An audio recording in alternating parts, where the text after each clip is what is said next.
Welcome everyone. How are you guys today? Bienvenidos, bienvenidos. My name is Mariana. You are watching a Mexico Relocation Guide live stream. Thank you all so much for being here. I see so many questions pop up on the live chat. So thank you guys for posting them.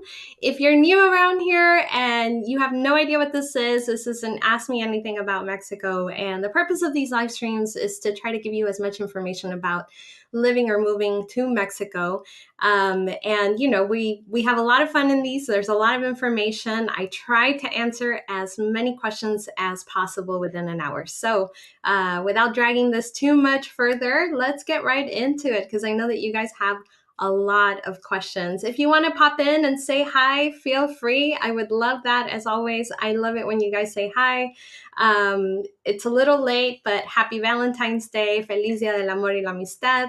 And I hope you guys did something special with friends or a significant other or just your family.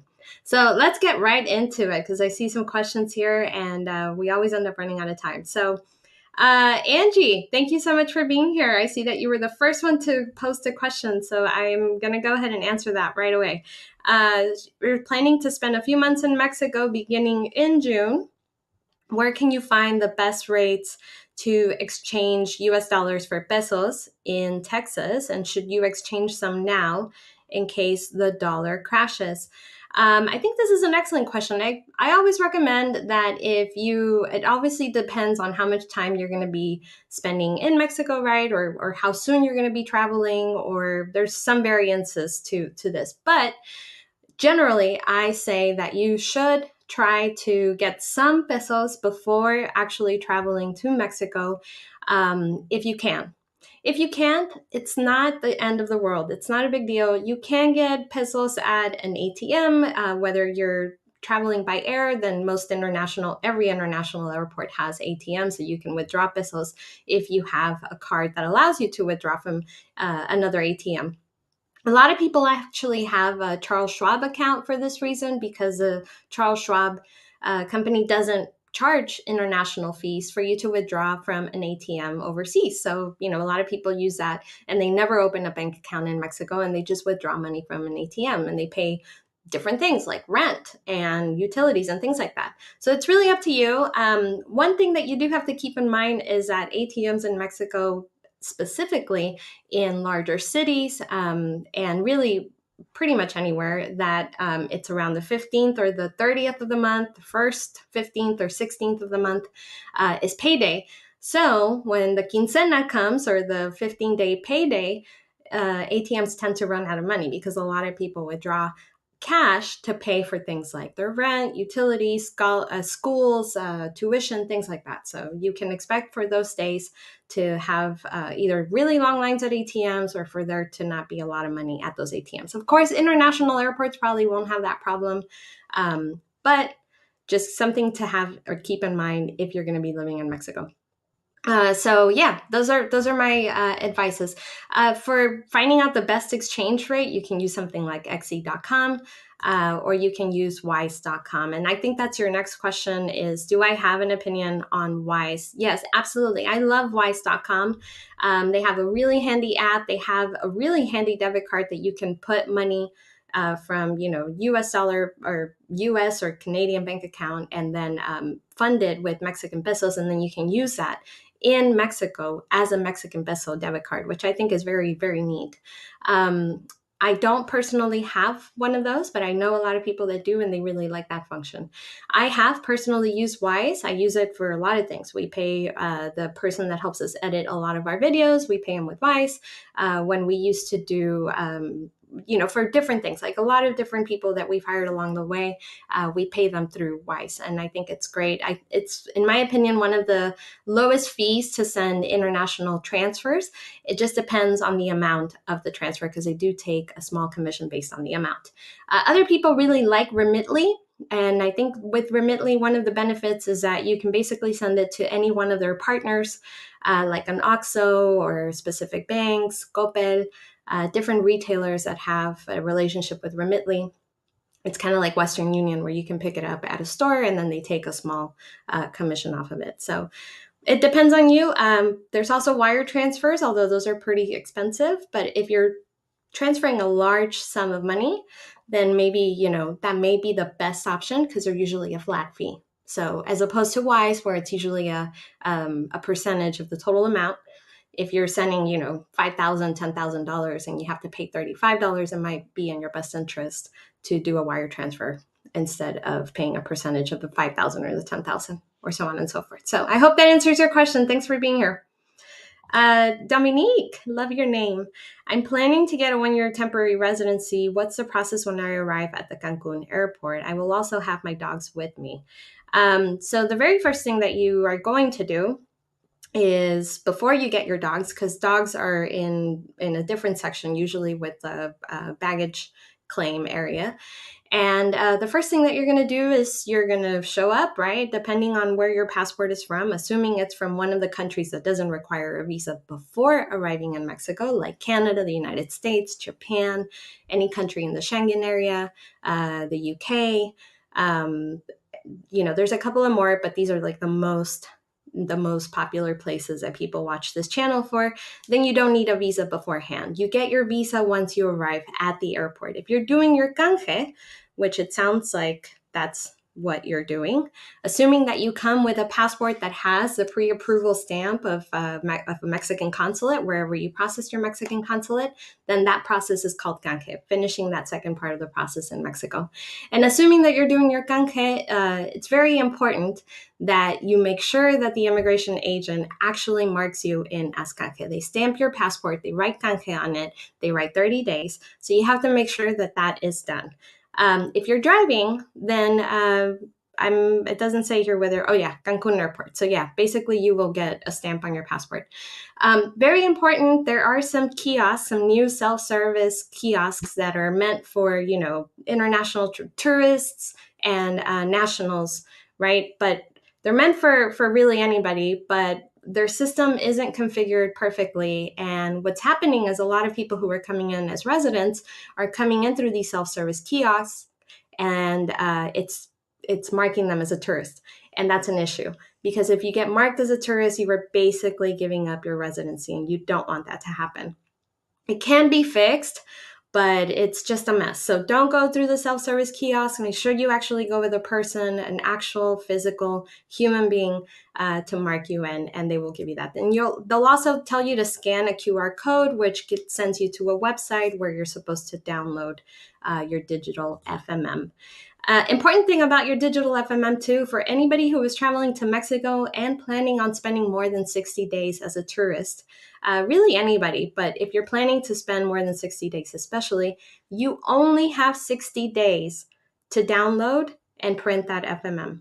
So once 60 days are up, it is no longer available on that INM website. You will no longer be able to download that digital FMM.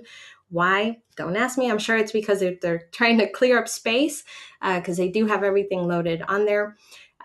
So if you're planning on spending more than 60 days, you definitely want to download and print it, or send, or take a photocopy of it and save it on your phone or whatever. Have it available to you, so that if you do ever get stopped, you have a way to prove that you entered the country legally and that you're staying in the country legally. For people doing canje, most likely you are going to be doing that within the 60 days. So it's not as important for me to point that out, but you should do it as soon as possible. And it's important for you to notice that when you're doing your digital FMM and you're coming in as canje, to do it precisely as the instructions tell you to do. It's kind of confusing. There is an English version of it, so you can translate the page to English if you don't know Spanish. If you're working with an immigration facilitator, they will walk you through that process, so you don't have to worry about it. You don't have to do it right then and there at the airport. Like I said, you have up to 60 days to download it. But just make sure that you're careful filling that out, so that there's no issues whatsoever when you're going to get your canje. Thank you so much for being here, Dominique. Michael, welcome. Oh, I'm sorry. It appears the new financial requirements have edged beyond my monthly income. Can monthly income be boosted by money in the bank? First and foremost, yes, absolutely. You can pay yourself, right, from savings and basically show like you're making more than you are. It's your money. So you can, and some people do actually do that. They pay themselves from an investment account or they pay themselves from a savings account to be able to show that they have more than the monthly income, or at least the monthly income requirement for temporary residency or permanent residency. Temporary residency, the income requirements are all over the place. I mean, some consulates start at $2,600, like Denver, for example, but Denver is very particular because they only allow people that live in Colorado to apply at Denver, and maybe some people in Wyoming. Whereas other consulates, I mean, it ranges from 2,700 to 3,500 and everything in between. If you want what the income requirements are by consulate and the research that I have done, it's on our website. I'm going to put it in the comments. I highly suggest that you bookmark this page and check it from time to time because I'm constantly updating when I get new information. But if you make at least 2,700, Michael, you can go to, let me pull it up here. There's actually some that are 2,500. Let's see, and that's Phoenix. Phoenix is $2,530 a month, whereas McAllen, Texas is $2,698 US dollars a month for temporary residency. If you make that amount at least, then I would say travel to McAllen. It's well worth it. And McAllen is honestly one of the best consulates to work with. They're pretty easygoing. A lot of people have success getting permanent residency there if they qualify for residency, but they're not quite 60 years of age, or they're not getting Social Security benefits yet, which I know is a concern for a lot of you guys that want to get permanent residency, but maybe you're 47 or 50, you're not quite 60, and you're scared that you might not get it, but you really want permanent residency. McAllen seems to have a lot of success with that. I can't guarantee that that'll absolutely be the case for everybody, because at the end of the day, the consulates have the last say. But I have seen that a lot of people have success with that. Phoenix is also another one where people tend to have success with that. If you do end up getting temporary, though, it's not a big deal. Don't worry. Don't feel like, oh, you didn't get what you wanted, or you didn't get the residency that everybody thinks that they need. If you get temporary, you can become a permanent resident further down the line after 4 years of being a temporary resident. So there's still a chance for you to become a permanent resident, and you don't have to show financial solvency after 4 years. There is an additional process that you have to go through to apply from temporary to permanent, but you don't have to qualify again under the new requirements. So that is really, don't worry. Like, if the worst comes to worst, I would say go ahead and apply for permanent. If you want to go ahead and try it out, fill out the application for permanent, but don't be surprised if you get temporary, and don't feel like, something bad happened. You can still get permanent later. Thanks for being here, Michael. Bill and Tricia, does a primary applicant for temporary residency have to have the additional income for a dependent, or can the dependent provide that additional income? Okay, I think I'm not really understanding the question. I'm going to try to reread it to make sure that I understand it. Does a primary applicant for temporary have to have the additional income for a dependent, or can the dependent provide that additional income? The dependent can provide, it depends. Do you have I guess I understand the question now. Like, does the main applicant have to be the one that proves that this person has an extra 1,060, or it also ranges. It goes from 860 all the way to 1,060 and everything in between. But do you as the main applicant need to be the one that proves that you have this additional 860 or 1,060, or does the applicant need to prove that they have 1,060? It depends on how that is being proven. So if you have a joint bank account and both of you are on that bank account, then you can easily prove, right, that this person, if that person is getting this extra money deposited, then you can prove that, you guys together collectively have this extra amount. And if it's only you, then yeah, if it's only you, then you can provide that for that person. It also depends on the consulate. Unfortunately, there's consulates that require that each individual person qualify independently. And it's like 50-50. It's all across the board. So I would say if that ends up happening at the consulate that you want to apply at, and that's the one closest to you, go ahead and apply there. Go ahead and get residency. If you guys are legally married, you can then petition your spouse in Mexico under vínculo familiar, and that's basically family unification. So, without proving that financial solvency in Mexico, you will have to bring extra documentation like a legalized or authenticated or apostilled marriage certificate. If you're in Canada, it's authenticated. If you're from the United States or any of the countries that are part of the Hague Convention, then it's an apostilled marriage certificate. And then if you're working with a facilitator, they usually have perito traductores, which are official court certified translators, which they need to be certified for immigration matters, and they will help you translate your documents. If you want to try to do that on your own before, hiring anybody, you can do it. You just have to bring these documents yourself. So I hope that answers your question. Thank you so much for being here. Hi, Liz. Thanks for being here. Do you recommend obtaining an RFC as soon as possible or wait until a utility company or other entity asks me for it? I would say get it as soon as possible, especially if you're planning on living in Mexico full time and you're planning on really anything. Like, it doesn't even matter anymore if you are planning on owning a home or renting a home only. And because there's a lot of companies that need an RFC now. Like, if you plan on ever opening a bank account, it's more and more common for them to require that as part of their initial steps on opening a bank account.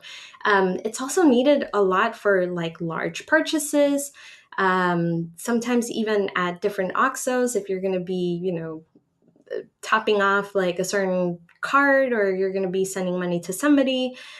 So it's needed more and more within Mexico for various different financial transactions. So I would say personally, I would apply for it as soon as possible. Another thing, another reason it may be needed is if you're buying a car. Some dealerships require it, some don't. But it will probably become more common as time goes by that more and more dealerships will want it.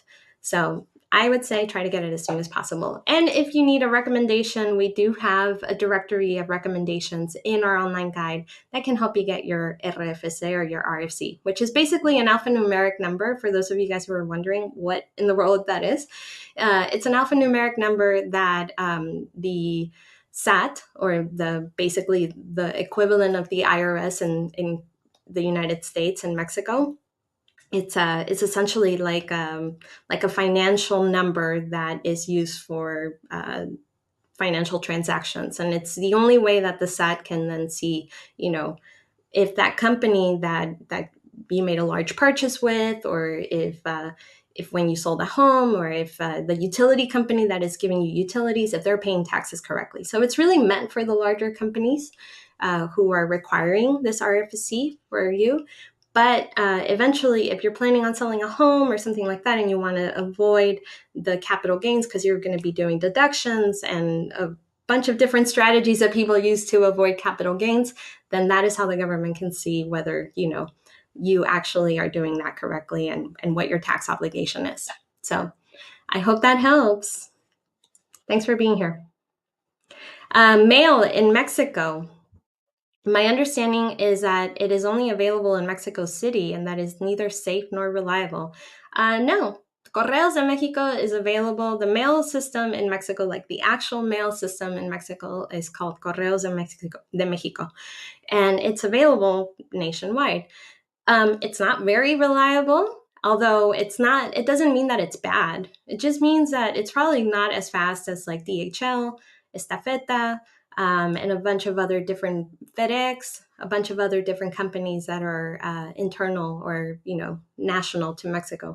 But it's not bad. I mean, it's just that, probably there's more lost packages through Correos de Mexico versus like, DHL or Estafeta or any one of these companies. But it does exist nationwide. You have an actual address in Mexico when you move to Mexico. We have permanent residency. Congrats. We are both over 65. Awesome. What is the process and how long does it take to get the INAPAM discount card or senior residence card? That's a great question, David. Unfortunately, I do think that the INAPAM card is slowly being phased out for people who are not Mexican nationals, Mexican-born nationals or naturalized nationals, people who have an INE, which is basically like electoral, a voter's card, something that gives you a right to vote in Mexico. So there are a couple of cities that are still allowing permanent residents to get INAPAM cards, like San Miguel de Allende. I believe Mexico City is still one of them. There may be in Guadalajara, but there are many more that are no longer accepting permanent or temporary residents to get their INAPAM cards.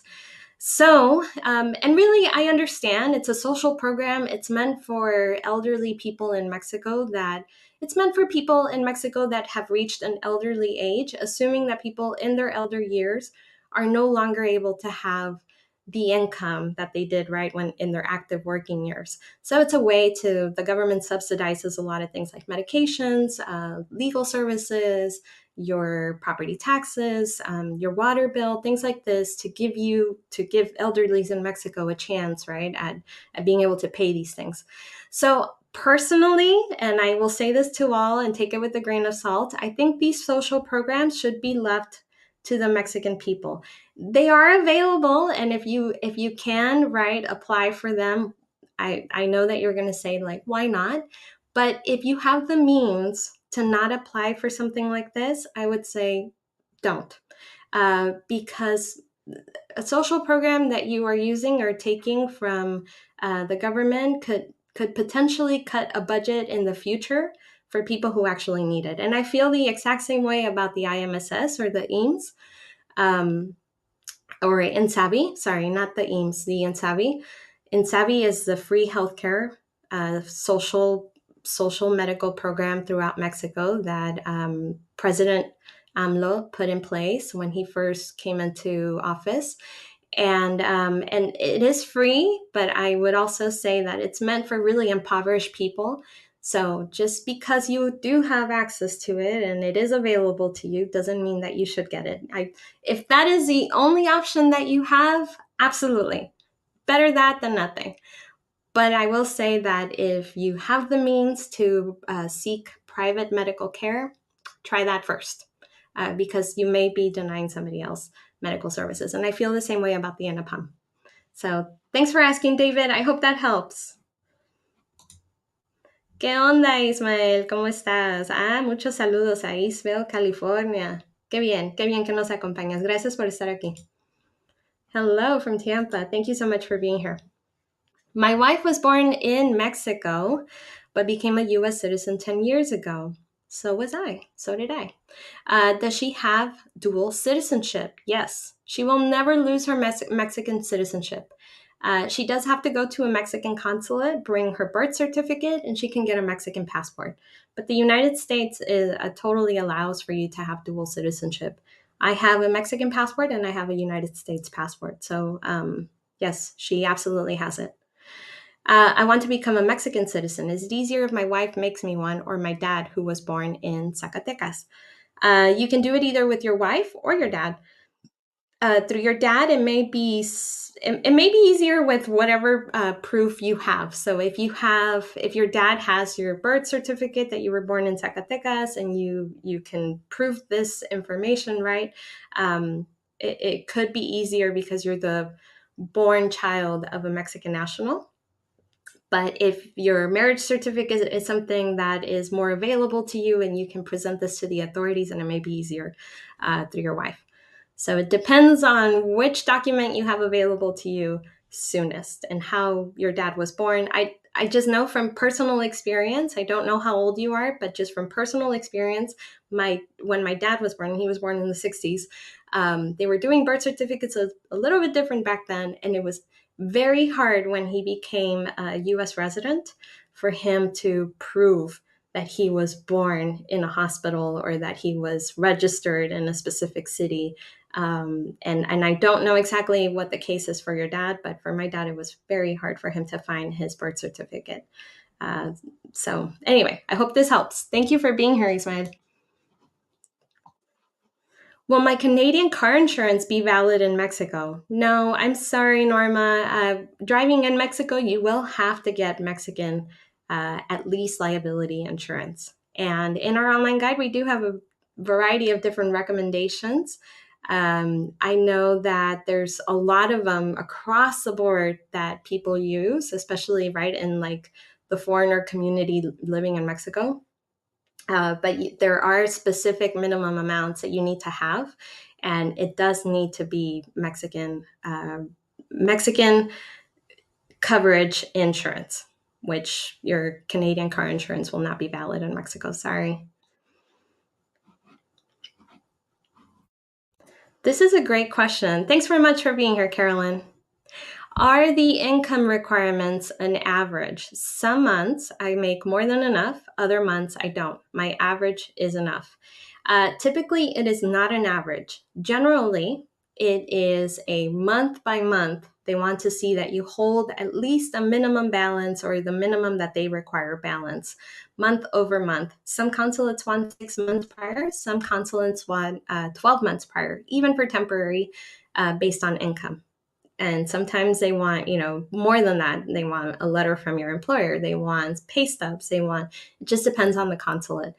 I would say that before you apply, get in touch with the consulate directly and ask them this question, right? Like some months and they may ask you, can you send us this information over email? We'll verify it and then get back to you whether, you should come in or whether you need to provide more proof of that. But usually it is, and it's not an average, it is a month over month. This does vary, right? Sometimes consulates, most consulates, by the way, I know that they seem like, the pink elephant or like they seem unfriendly because they don't answer their emails or they don't answer their phones or they don't have a lot of information on their websites. A lot of people are scared of the Mexican consulates. And I can tell you that 95% of them, 99% of them are really, really nice. They're very nice to work with. There are a couple of them that seem to be very hard or harder to work with, especially like over email, because they seem to be very strict with the type of document that they need and they will not budge. But even those, usually, once you get there, once you talk to a person, they are usually very understanding. They are usually very nice. So I would just plead my case and, that there is a fluctuation of some months. If you cannot get anything else to back up that, on 1 month, if you make $1,800, but then the other one you make $5,000 and that just happens month over month. But overall, you make more than the amount, they may give it to you. So you just have to make your case. And I would say, just go for it. Try it anyway. But usually they do want a specific amount month over month. Thanks for being here. We want to retire in about 10 to 15 years in either Jalisco or Zacatecas, which is why I'm asking. Yeah, I would say, again, just based on whatever document you have available to you soonest, then I would go that route. So if there's an immigration facilitator that is listening to this and you have something else to add, feel free to put it in the comments. But I would say that whatever document you have available to you the soonest is the route that you should go. What are the financial requirements per month for living in Cabo San Lucas? So Cabo San Lucas is in Mexico, and then you normally have to apply for residency outside of Mexico and at the nearest consulate near you. So that would not be in Cabo San Lucas. That would probably be, in your case, maybe across the border, like in, San Diego or something like that, or somewhere else. But if I'm understanding your question correctly, and I don't want to assume anything, I assume you're talking about residency and not the cost of living in Cabo San Lucas. So go ahead and clarify if you have something to add, Norma. Hi, Tony. So nice to see you. Tony is one of our first customers. So I have a special place in my heart for Tony. One of the first people that trusted that the online guide was going to be good for him. Let's see. Hi, Tom. Thanks so much for being here. Within a few hours each way of San Miguel de Allende, how safe is it to ride a motorcycle? This would probably be better answered by somebody who actually rides a motorcycle. I am not a motorcycle rider myself, but I can tell you that the highway, like for example, the highway between San Miguel de Allende and Querétaro, perfectly well paved, well maintained. I think it's a really good highway. There are a lot of topes, so you have to be careful for those, and those are speed bumps. They come in all sizes. Sometimes they're really thin because they've been worn out and they haven't been repaved, and sometimes they're brand new and they're basically a sidewalk. So you just have to be careful, especially at night, because generally there's not a lot of illumination on those roads. I would say probably you should try to stay away from Celaya. In general, I would not recommend visiting Celaya. This is in the state of Guanajuato. It's on the opposite end. So if you were going, to Querétaro, basically the opposite end, that would be the road to Celaya. I would say probably you have no reason to go to Celaya. You don't want to visit it. It does have a really good soccer team, but other than that, there's really no. I would stay away from there from now. Which brings me to another point that I think a lot of you have been asking me about, crime and cartel activity. Is Mexico safe? Is it not? Is it dangerous? And I will say Mexico, of course, Mexico's not perfect by any means, right? Like it certainly isn't perfect. No country is perfect. And I'm saying this from a place of like, I know what it's like to be an immigrant. I know what it's like to move to a foreign country. I fully understand your fears, your concerns about being in a place that's new. And then add to that the fact that Mexico seems like every other day it's on the media. There's bodies found here or bodies found there, or there was a shootout, or now some guy in a resort got killed by, according to his wife, some policemen. And it seems like it's always on the news. So I want to make sure that I address it because I get asked about it a lot, and I don't tend to put out a lot of content, right, towards that. One, because I don't particularly care for fear mongering. And I know that the media does a really good job at sensationalizing, or not sensationalizing, but only covering, right, the bad news. Why? Because the bad news sells.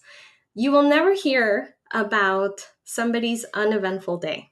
You will never hear about somebody's, or maybe you will, very rarely and few and far in between. But for every one of those, there's probably 10 stories of somebody who got, scammed, or somebody who got asked for a bribe from a cop, or somebody, who heard from a friend of a neighbor that, there was a target of criminals in this particular area.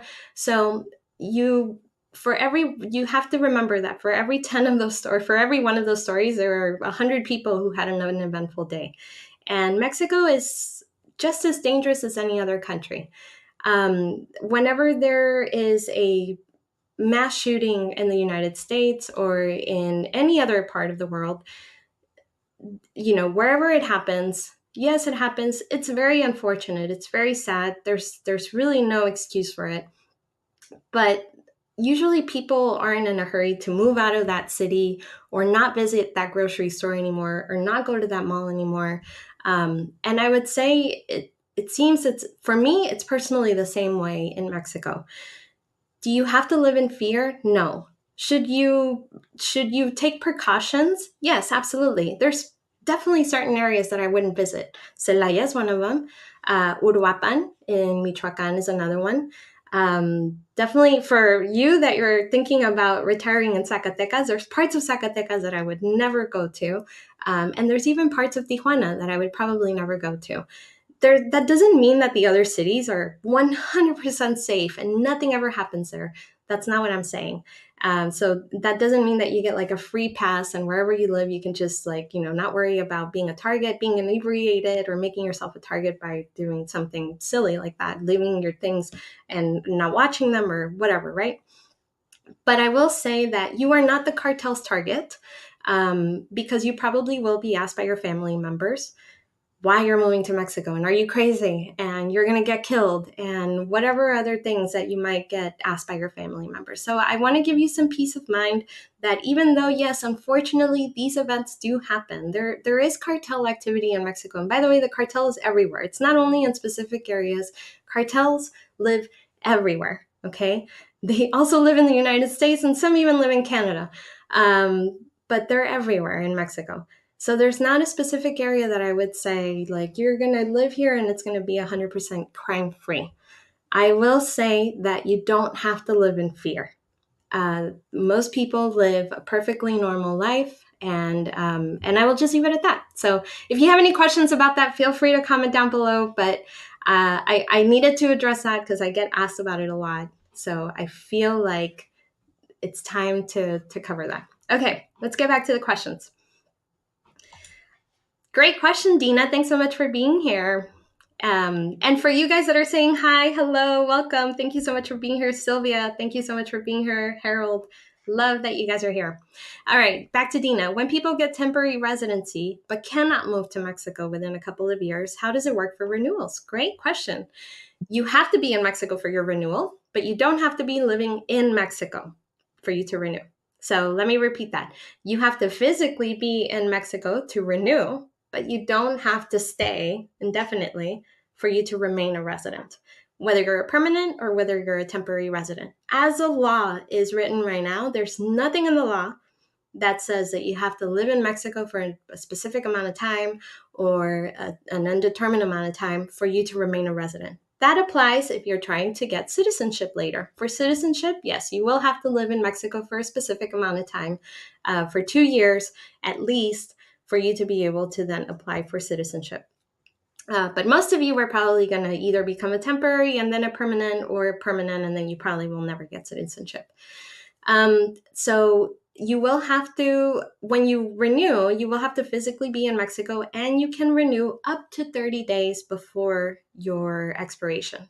So if your temporary residency is going to renew on March 16th, you could start renewing today, or whatever 30 days before March 16th is, because I know February has 28 days. But yeah, you don't have to actually live in Mexico to remain a resident, which is awesome. It's a huge game changer for a lot of countries. If you're considering country A, country B, and then Mexico, Mexico has a huge upper hand for that, because you could easily keep this as your plan B if you're thinking about, living in different countries and you don't really know which one you are going to end up landing in permanently. You don't have to remain in Mexico for you to remain a resident. So I think that's great. Thanks for asking that question. I'm glad you brought it up. Something to keep in mind for people who are renewing temporary residencies, there are a few places, like Huatulco is one of them, where you will have to bring financial documents to your renewal. There isn't a specific amount that they are looking for when you renew. So if you're renewing it next year and the financial requirements went up for temporary residency, it doesn't mean, and you don't have that amount, it doesn't mean that you won't get renewed. But just don't be surprised if this happens to you, that sometimes they will ask you for financials, right? Bank statements, something that shows that you have some money available to you if the government's going to continue giving you permission to live in the country. And it's not surprising, right? They want to make sure that you have a way to support yourself. Hi, Margaret. Thanks for being here. Is there any word on how long it takes to process a residency card in exchange for a pre-approved residency visa in San Miguel de Allende? Can this be done in a day or multiple visits required? Great question. San Miguel de Allende currently, San Miguel de Allende fluctuates a lot, and it depends on what time people actually arrive. Based on the immigration facilitators that we recommend, I can tell you that most of them have told me that it can be done in one day, although they do tell their customers that, to give yourself at least 3 days, just in case something happens, just in case their printer doesn't work, just in case they run out of plastic, just in case something happens, or there's an issue with your digital FMM, whatever the case might be, just give yourself at least those days. I would ask your facilitator, if you're working with one, I would certainly ask them, before making travel plans what the turnaround time is for that time frame, because these things change on almost a daily basis. Querétaro is also very close by, and it's also same day. The way it works in Querétaro is somebody usually, whether it's you or the person that you're hiring to help you with this, usually lines up the day before. I know it's crazy, but they usually line up the day before. They get an appointment for the following day. You get your fingerprints, you get your biometrics, which is your picture, you pay your fees, and then they give you an appointment for later to pick up your card. In San Miguel de Allende, it's a little bit different. The facilitator that we work with in San Miguel de Allende can ask for an appointment for a future date even before you arrive in Mexico. So you don't need to have that FMM yet. And that's something that, not a lot of facilitators can do. It doesn't work like this all across Mexico. The one in San Miguel de Allende that we recommend happens to have, right, like this special authority. So just FYI, don't expect that to be everywhere across Mexico, because usually they need the digital or the paper FMM for them to be able to book an appointment for you in the future. And sometimes it's same day, sometimes it's a day before or a couple of days later. But the one in San Miguel de Allende can do it for you at a future date, even before you arrive in Mexico. So that is nice, because then you can, assume that you know when your appointment's going to take place. And then if you want to stay an extra couple of days to explore, you have some peace of mind that you can do that. Or at least give yourself a few days afterwards, just as a buffer, just in case. Thanks so much for being here, Steve. My wife is wondering, when she obtains her permanent residency in Mexico, will she lose her Social Security income from the US? No, you will not lose your Social Security benefits. There are specific reasons why you could lose your Social Security benefits. I am not going to even pretend that I am the Social Security expert. The Social Security administration is a little bit complicated, but there are specific reasons why you could lose your Social Security benefits. And that is usually if, like, whatever address that you keep in the United States, right, for Social Security purposes, or for them to be able to, like, verify, your benefits. I believe that's a new thing in the mail to verify that address is still active, and you may not be able to get your benefits if you can't verify that address is still active.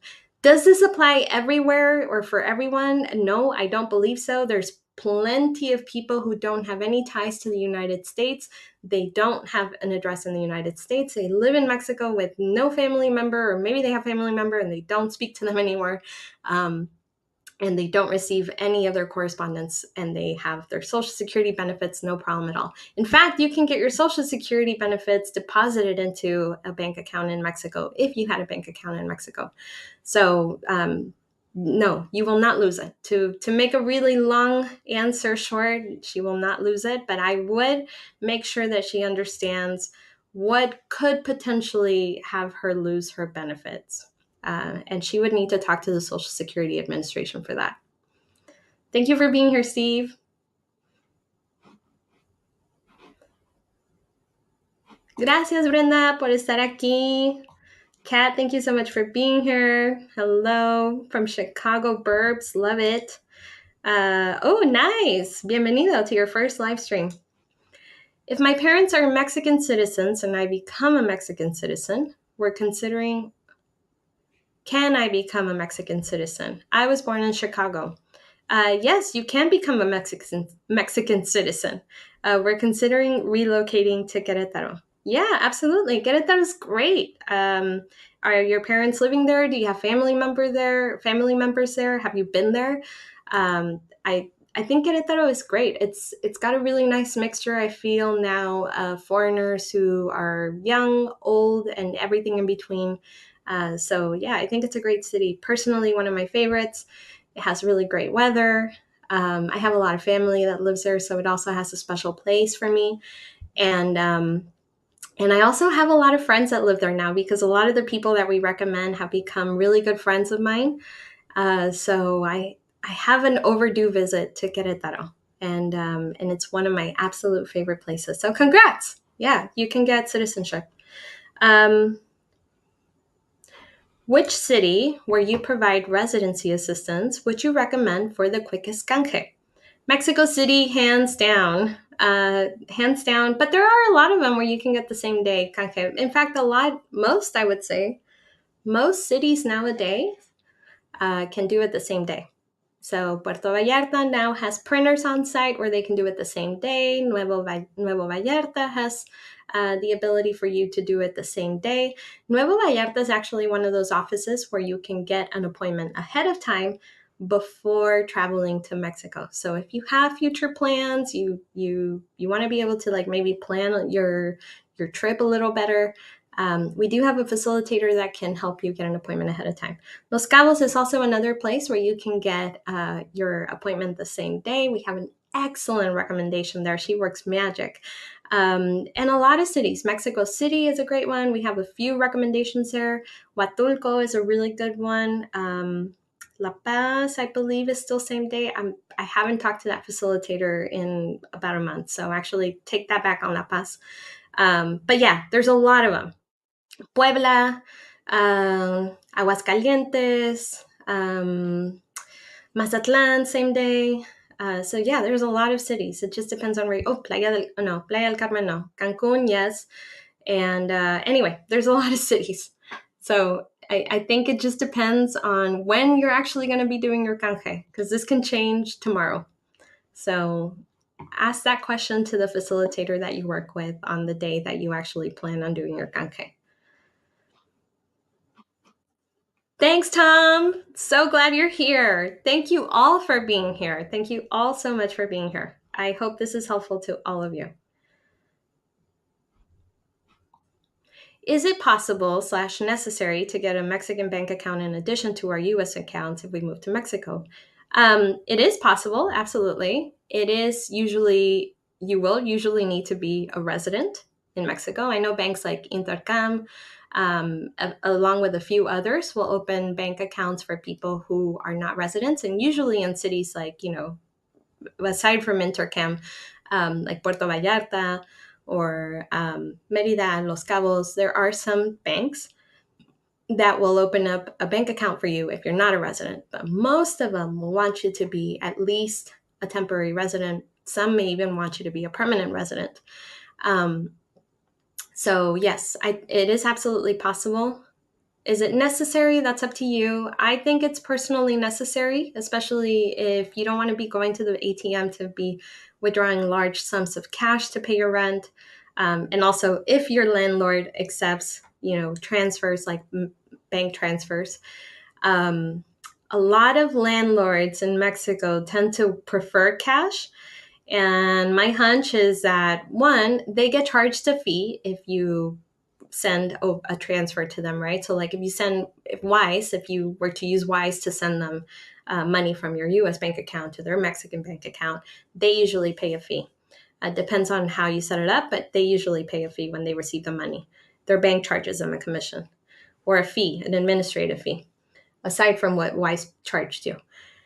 So a lot of landlords don't like that because, it's already like it hurts, right, to be taking that fee, especially if your rent is pretty low.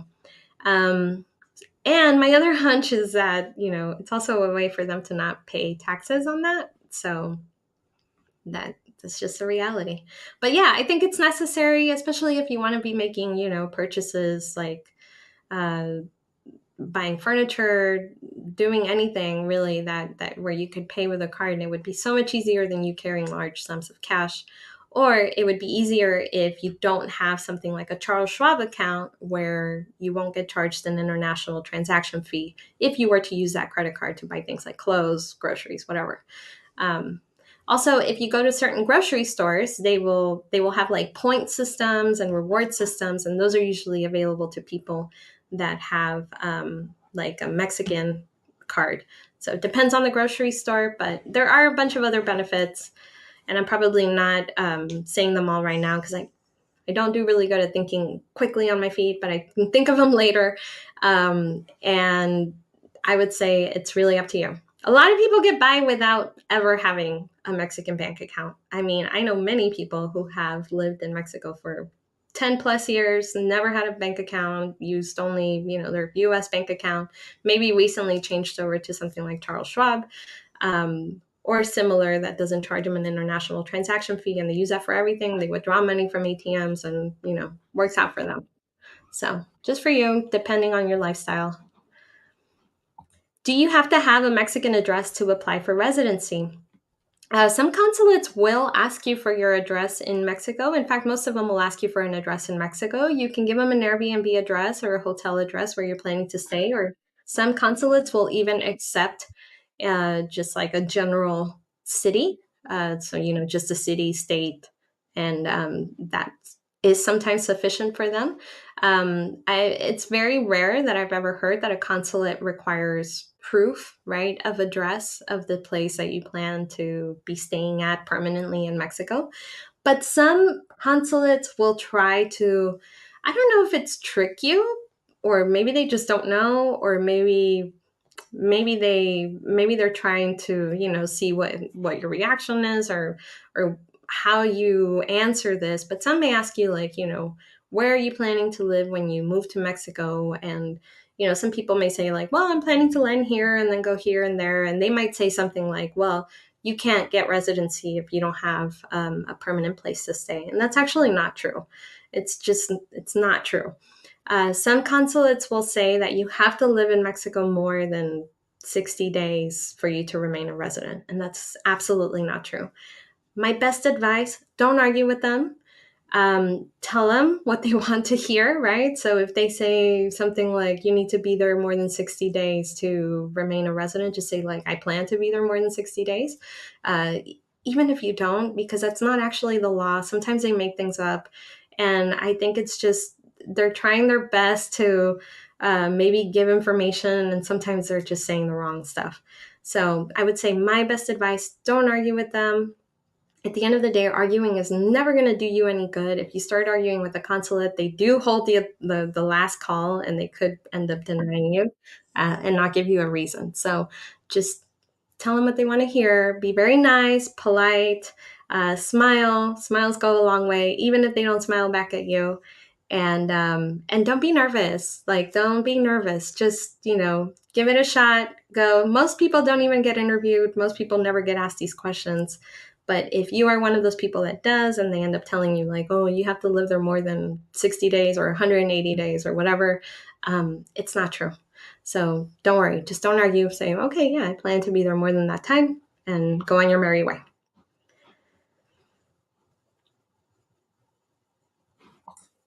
Thank you so much for being here, Colleen. You're planning to move to Puerto Vallarta as a permanent resident. Awesome. I'm trying to decide if I need private health insurance or get IMSS. Can you tell us anything about the IMSS? Is care available in English? How good is the care? Care is not available in English at IMSS. IMSS stands for, it's the Social Security medical system in Mexico. It's going to be a mouthful, and there's really no point in trying to give you the whole acronym, but it's basically the Social Security medical system in Mexico. Those who have employment, lawful employment, and pay taxes in Mexico, and the company pays for their Social Security. Think of this like Medicare in the United States. If you were to get that withdrawn from your bank account or from your paycheck, the same happens in Mexico for those companies that give their employees IMSS. And then you have access to the IMSS hospital in your municipality. For really large cities like Mexico City, there's many IMSS offices or hospitals within that city. So you're usually assigned the one that is closest to your residing residence. Usually there may be a staff member that speaks English, but trust me, that is a rare thing. It's the exception, not the rule. The care is good. There are really long wait times. It also depends on which hospital you go to. They vary from hospital to hospital, from city to city. They do tend to run out of medications, and they tend to have long wait times because it's a Social Security hospital. So, there's many more people that have access to that than they do private healthcare. I would say if you cannot afford private healthcare, okay, if IMSS is your only option, go ahead and sign up for it. Or maybe you can afford private healthcare, but no private healthcare insurance will take you because you are over 70, which is a very real thing in Mexico because you were too much of a liability for them. So I would say go ahead and apply for IMSS. They do allow people over 70 to apply. You cannot have pre-existing conditions. There are wait times for certain ailments. So like, for example, if you were to develop cancer within the first year, it won't get covered. If you were to have a baby within the first year, it won't be covered. There are wait times for certain things. And usually IMSS covers you fully after 3 years. So after 3 years of having IMSS, then you can usually use it to the extent of the insurance or the extent of the medical services available. The doctors are very good. They're the same level of doctor that you would get at a private practice. Usually private practice doctors end up doing social services at an IMSS hospital. So it's not that the service or the hospitals or that the doctors are bad. It's usually that you're in a pool of people that are all under the same circumstance as you and have access to a lower cost option. So there's going to be longer wait times. For example, just to give you guys an actual example, my grandfather, who is 89 years old, fell and broke his hip, was in a lot of pain, very painful for him, took him to an IMSS hospital because that's the only thing that he can afford. And he had to wait about 10, 11 days for surgery. In the meantime, he stayed at the IMSS hospital. They did give him medication, but it was very uncomfortable for him to not get the next procedure done. So it took 11 days for him to get surgery and get, a prosthetic. And then after that, he did have to pay for things like, what is this called? Terapia intensiva, which is like physical therapy out of his pocket, right? So he had to pay for somebody to come to his house and do physical therapy. There's a lot of things that don't get covered. So I would say, long story short, if this is the only thing that you have access to, you don't have money for private health insurance in Mexico, go ahead and apply for IMSS. But you should always try to have at least a little bit of savings every month. Set that aside for emergencies. And if you cannot qualify for IMSS because you have pre-existing conditions or you don't qualify for private health insurance, I will say the same thing. Go ahead and save a little bit of money each month so you have at least something, a nest egg, an emergency savings in case something happens. Hopefully it never happens. None of us want to end up in the hospital at any point in our lives. Luckily, medical services in Mexico tend to be significantly less expensive than somewhere like the United States, where care is outrageous if you don't have insurance. But it can still be very cost prohibitive if you have no money whatsoever. So I hope that gives you some answers about that. I have done a couple of interviews with some healthcare brokers as well as a doctor. So if you go to our channel, check that out. I also have a ton of different blog posts that are written by different healthcare brokers. One of them, a couple of them we have written, a couple of them by healthcare brokers, and then a doctor also helped us write one about how the medical system works in Mexico. So that should give you more insight into what is IMSS, what is a private medical system, and what can you expect at each. I hope that helps you guys. All right, I have time for one more question. So let's see here. This is a good one. Jack, thank you so much for being here. If you get a temporary residency in your home state, which for us is Oregon, how long, weeks/months, before we have to go back to Mexico to complete the process? So once you get your pre-approval, let me go through the entire process. You first have to start the process. Most of you, 99% of you, will have to start the process at a Mexican consulate near you. The other 1% are people who have ties to a Mexican national or who have, ties to an employer in Mexico, and then the employer in Mexico should do that process for you. So for the rest of you who are going through financial solvency, you start the process at a Mexican consulate. That usually takes, anywhere from 1 to 4 weeks to get an appointment, sometimes more, depending on the consulate that you're going to and their availability. When you go to that appointment, they usually give you an answer that day. Some consulates, though, can tell you to come back in 5-6 days to then, get your passport back with your pre-approval stamp. So it depends on which consulate you go to. After you get your pre-approval stamp, you have up to 180 days to come to Mexico, physically be in Mexico, and start the canje process, or actually like pass the border, right? Cross the border, whether you're flying, whether you're driving. That's 180 days. Don't wait until 179 days to cross the border and start that process. Truly, you should be doing it as soon as you can, but you do have some time, right? To plan your trip, to hire a facilitator, talk to them, ask them your questions, find out what the turnaround time is in the city that you're going to, schedule a relocation tour, plan a scouting trip. You have it, right? I mean, everything in between. So you have 180 days. Once you actually enter Mexico, you now have 30 days to start that process. And don't confuse that with the 180 days that you were given on your stamp. Because when you come to Mexico and they stamp your passport and they put canje on it, you now have 30 days. So yeah, that FMM that you're given, or that permission that you're given to be in the country, is only for 30 days. And in those 30 days, you are supposed to start the canje process. Usually people don't wait until, day 29 or day 28. Usually people are in a hurry, so most of you will probably want to do it right away. Once you start the process, then you're good. You don't have to worry. If your 30 days runs out, you're fine. As long as you have started the process and you have a número único de trámite, or a NUT, then you are in the system and you are in the process of getting your residency.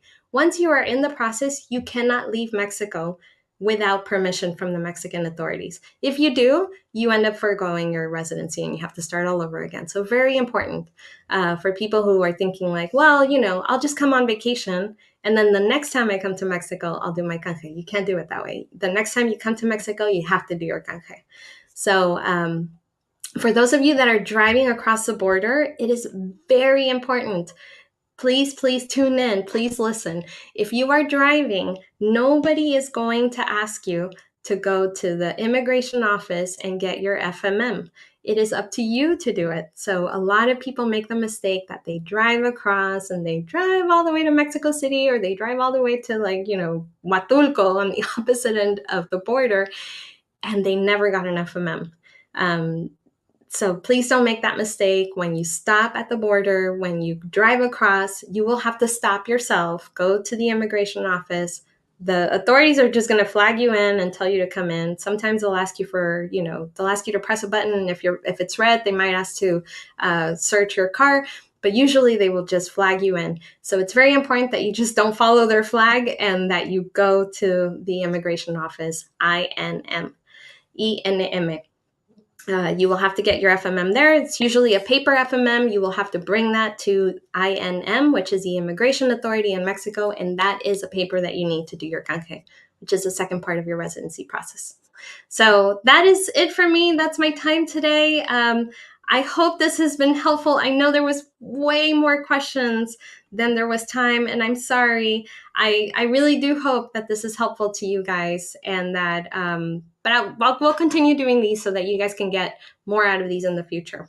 And it does pay off to be here a little early, because as you can see, I get to those questions usually a lot faster. One more, because this does come up a lot, and this is going to be a bonus, Dave. Thanks for being here. If you purchase a home or condo, is it easier to get your temporary residency card?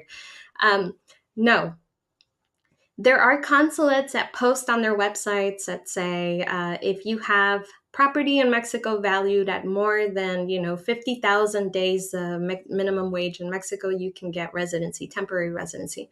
They will post that on their website, but I have yet to see an actual person who has been given temporary residency from property alone. And I actually had an immigration facilitator for our customers. I do exclusive content sometimes for our customers, where we bring immigration facilitators, healthcare brokers, other people to come and talk about a specific topic. And residency was yesterday. And she agreed with me that she doesn't know of any customers. It might have happened back in 2019, 2018, before the pandemic. But most consulates just don't know how to prove that you own a home in Mexico. Like they don't know that you need the escritura, that you need a letter, that you need something signed from the notario. So honestly, they just say like, no, we don't actually accept that. You have to bring additional proof, which is really economic solvency.